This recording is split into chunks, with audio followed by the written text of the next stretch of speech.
It's reported that up to 8 million people in the UK suffer from hemorrhoids, and that's 1 in 6 people. So we're going to talk today with Dr. Mark about how you might be able to manage your symptoms or even prevent recurring hemorrhoids. So Dr. Mark, thank you very much. Is there any tips that we can give on general lifestyle, diet? How can people manage their hemorrhoids?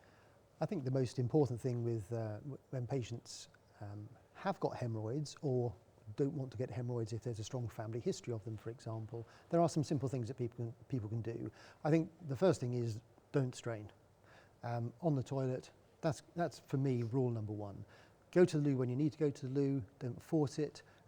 If you feel you've finished, then why go up, walk around, and if you feel you need to come back, it's better to come back than sitting there straining. Because when you strain, that increases the congestion in the blood vessels around the area where hemorrhoids form, and the more you strain, the more it's going to be a problem. And a bit like I always say, use the analogy of a balloon. When you blow it up for the first time, it's actually quite hard, but the next time it's a lot easier. So if you get hemorrhoids once, they're more easily able to form again another time if you're not careful. So I think avoiding straining. So for that, you need to avoid constipation. That can be a reason why you do feel the need to strain, and to stop getting that, you've got to get your diet right. And what diet works for one person won't necessarily work for another person. You can have a couple that eat the same stuff, drink the same stuff, one's constipated and one's loose.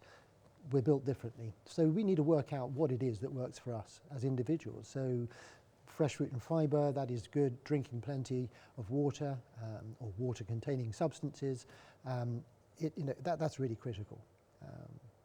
And is there any way that, so we have the don't sit on hard floors and cold surfaces, and you can get piles, but these are old wives' tales maybe. Yep, that's an old wives' tale. It's not true. I think there are certain things that if you sit for long periods of time, that increases the risk.